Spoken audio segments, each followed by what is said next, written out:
आपकी सेवा में प्रस्तुत है साडावीर श्रेणी का बहुप्रतीक्षित उत्पाद साडावीर माइक्रो न्यूट्रिएंट। आप लोग सोच रहे होंगे कि साडावीर माइक्रो न्यूट्रिएंट के बारे में सर बता रहे हैं, इसको प्रस्तुत कर रहे हैं, लेकिन ये माइक्रो डाइट का क्या काम है यहाँ टेबल पे। तो माइक्रो डाइट को भी मैंने टेबल पे रखा है। ये बात मैं आपको बता दूं, जो माइक्रो डाइट ह्यूमन के लिए करती है वही जो माइक्रो न्यूट्रिएंट है वो आपके पौधों के लिए काम करेंगे। होता यह है, माइक्रो का मतलब सूक्ष्म पोषक तत्व, माइक्रो न्यूट्रिएंट का मतलब होता है सूक्ष्म पोषक तत्व। ऐसे ही जो माइक्रो डाइट है इसका भी मतलब है सूक्ष्म पोषक तत्व। हमें स्वस्थ रहने के लिए सूक्ष्म पोषक तत्व चाहिए होते हैं, 20-22 किस्म के सूक्ष्म पोषक तत्व हमें चाहिए ही चाहिए, है ना। तो ऐसे ही पौधों को स्वस्थ रखने के लिए भी सूक्ष्म पोषक तत्व चाहिए ही होते हैं। करीब करीब वही पोषक तत्व जो पौधों को चाहिए होते हैं वही हमें चाहिए होते हैं। तो उन पोषक तत्वों की श्रृंखला में से इसमें 5 प्रकार के सूक्ष्म पोषक तत्व हैं: जिंक, आयरन, मैग्नीज, कॉपर और बोरान। ये 5 प्रकार के सूक्ष्म पोषक तत्व इसमें हैं। और जब हम इसको अपनी ज़मीन पे लगाएंगे तो उसके अंदर सूक्ष्म पोषक तत्वों की कमी पूरी होगी, पौधा स्वस्थ हो जाएगा। जब पौधा स्वस्थ हो जाएगा तो आपकी पौधे में, फसल में बीमारियां कम लगेंगी, बीमारियां कम लगेंगी तो उत्पादन भी ज़्यादा होगा। तो इसलिए ये सूक्ष्म पोषक तत्व बहुत ज़रूरी होते हैं। अब प्रश्न ये उठता है कि इनका उपयोग कैसे करना है। इसका उपयोग जो है आप ज़मीन में भी लगा सकते हैं, जब आप बुवाई कर रहे हो उस समय भी लगा सकते हैं, जब आप पहली खाद लगाते हैं उस समय भी लगा सकते हैं।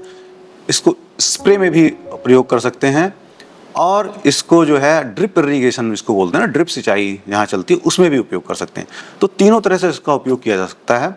ये पूर्णतः घुलनशील है, आप इसको घोल के स्प्रे कर लीजिए, ज़मीन में खाद में मिला के लगा दीजिए, तो हर फसल में लग सकता है और हर तरह से लग सकता है। इसकी मात्रा किस फसल में कितनी लगनी है ये फसल से पर निर्भर करता है। जैसे गन्ने की फसल है तो ज़्यादा लगानी पड़ेगी, गेहूं धान में कम लगानी पड़ेगी, या सरसों है उसमें और कम लगानी पड़ेगी। तो इसकी जो मात्रा है इसके पैकेट पे पीछे लिखा हुआ है किस फसल के हिसाब से कितनी मात्रा लगनी है।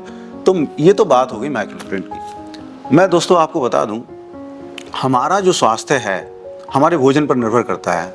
मैं कई बार बता चुका हूँ, अगर ज़मीन के अंदर सूक्ष्म पोषक तत्व नहीं होंगे तो हमारे भोजन में भी सूक्ष्म पोषक तत्व नहीं होंगे। ज़मीन से ही सूक्ष्म पोषक तत्व फसलों में आते हैं, अनाज में आते हैं, उस पर उगने वाली सारी फल सब्जियों में आते हैं। और जब हम अनाज और फल सब्जियों को खाते हैं तो वो सूक्ष्म पोषक तत्व हमारे शरीर में चले जाते हैं। तब जब आप अपनी ज़मीन में ये लगाएंगे तो उस पर उगने वाली जो फसल है वो स्वास्थ्यवर्धक होगी, है ना। तो माइक्रो डाइट में तो करीब आपको 24 प्रकार के सूक्ष्म पोषक तत्व हैं, इसमें 5 प्रकार के सेलेक्ट किए गए हैं। इसमें हमारे पास लिमिटेशंस हैं क्योंकि ये जो उत्तर प्रदेश सरकार, भारत सरकार होती है उसका एक फार्मूला होता है, उसके अनुसार ये डिजाइन किया गया है। लेकिन हाँ, उसमें भी हम बता दें आपको, उसमें भी जो सबसे हाई ग्रेड है वो हमने चयन किया है।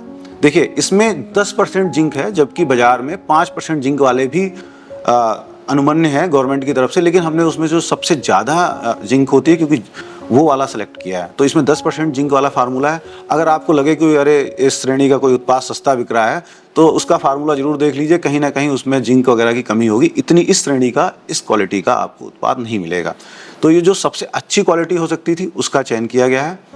जिंक हमारे पौधों के लिए बहुत ज़रूरी है क्योंकि जिंक ना एक हार्मोन होता है, पादप हार्मोन ऑक्सिन, उसके निर्माण में वह सहायक होती है। जितने भी प्लांट आप देखते हैं जो कल्ले निकलते हैं, ग्रो करते हैं, बढ़ते हैं, तो वो ऑक्सिन के कारण ही होते हैं। तो जिंक की अगर कमी हो जाएगी तो ऑक्सिन की कमी हो जाएगी और पौधे अच्छे से नहीं बढ़ेंगे। जिंक की कमी से पत्तियां पीली हो जाती हैं। आप लोग धान की जब फसल लगाते हो, गन्ने की फसल लगाते हो, जब देखते हो कि पत्तियां पीली पड़ रही हैं तो आपको समझ में आ जाता है कि भाई या तो नाइट्रोजन की कमी होगी या फिर जो है जिंक की कमी होगी। तो जनरली जिंक की कमी से जो है पत्तियां पीली पड़ती हैं और उनके अंदर रोग प्रतिरोधक शक्ति भी कम हो जाती है। अगर जिंक की डिफिशियंसी होगी तो आपके फसल में बीमारियां भी ज़्यादा लगेंगी, कीड़े भी ज़्यादा लगेंगे। तो रोग प्रतिरोधक अगर फसल की शक्ति बनाए रखनी है तो जिंक का उपयोग जरूरी है। और सेम ये ह्यूमन में भी है। अगर हमारे शरीर में भी अगर जिंक की कमी हो जाएगी तो हमारे शरीर के अंदर भी सूक्ष्म जो है रोग प्रतिरोधक शक्ति की कमी हो जाएगी। तो जो पौधे पे लागू होते हैं, एक्चुअली जो बायोलॉजी है, जो लिविंग किंगडम है, जो लाइफ है, वो करीब करीब चीज़ें एक जैसी मिलती जुलती होती हैं, सब एक दूसरे से निर्भर करती हैं। सब पे जो चीज़ वहाँ काम करती है वहीं करती है। लेकिन इसका मतलब ये नहीं कि आप इंसान खा लें, ये धरती में लगाने के लिए है, इंसानों के खाने के लिए ये है। तो इसको ज़मीन में लगाइए। इसमें आयरन है। आयरन आप जानते हैं क्लोरोफिल के निर्माण में सहायक होता है। जो हरापन है वो आता है क्लोरोफिल आयरन की वजह से। आयरन जितना ज़्यादा अगर फसल में संतुलित मात्रा में लगा होगा तो क्लोरोफिल बनेगा, और क्लोरोफिल, हरेपन का मतलब क्या होता है पता है? वो बैटरी है, एक तरह के सेल हैं। जितना ज़्यादा क्लोरोफिल होगा उतना ज़्यादा भोजन बनेगा, उतना ज़्यादा भोजन बनेगा तो उतनी अच्छी फसल होगी, उतने मोटे दाने आएंगे, उतना मोटा बड़ा फल होगा। तो क्लोरोफिल को बढ़ाने के लिए आयरन यूज होता है। मैग्नीज है इसमें। मैग्नीज भी जो बहुत सारे एंजाइम एक्टिविटीज़ होती हैं पौधे में, उसको ये सपोर्ट करता है ना। कॉपर है। कॉपर आप जानते हैं फंगस को रोकने में सक्षम है, रोग प्रतिरोधक शक्ति के लिए ज़रूरी है। बोरान है। बोरान बहुत इंपॉर्टेंट है। बोरान की डिफिशियंसी बहुत है अपने यहाँ। बोरान भी इसमें पड़ा हुआ। बोरान क्या होता है? सेल डिवीजन को बढ़ाता है। सेल की जो बाल होती है वो बोरान की, उसमें बोरान प्रमोट करता है, उसको बनाने में सहायता करता है। जब कोशिका ठीक होगी तो जाहिर सी बात है फसल ठीक होगी, फसल स्वस्थ होगी। तो ये सेल डिवीजन ही बढ़ाता है। अगर किसी की फसल में फल फूल गिर रहे हैं, टाइम से टिक नहीं पा रहे हैं या ग्रोथ नहीं हो रही, तो उसमें बोरान की डिफिशियंसी होती है। अगर फल फट जा रहे हैं या उनके अंदर जो है पकने से पहले ही फट जाते हैं, तो वो भी बोरान की डिफिशियंसी होती है। बोरान का गन्ने की फसल में बहुत रोल है।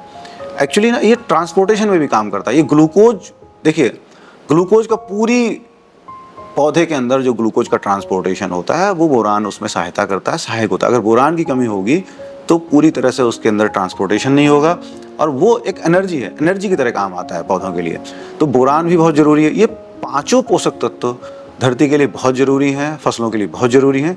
इसीलिए हमने इनको लॉन्च किया है, और मुझे पूरा आशा और विश्वास है कि यह आपकी फसलों को तो फ़ायदा पहुंचाएगा, आपके बिजनेस को भी बहुत फ़ायदा पहुंचाएगा, बहुत ऊंचाइयों तक लेके जाएगा।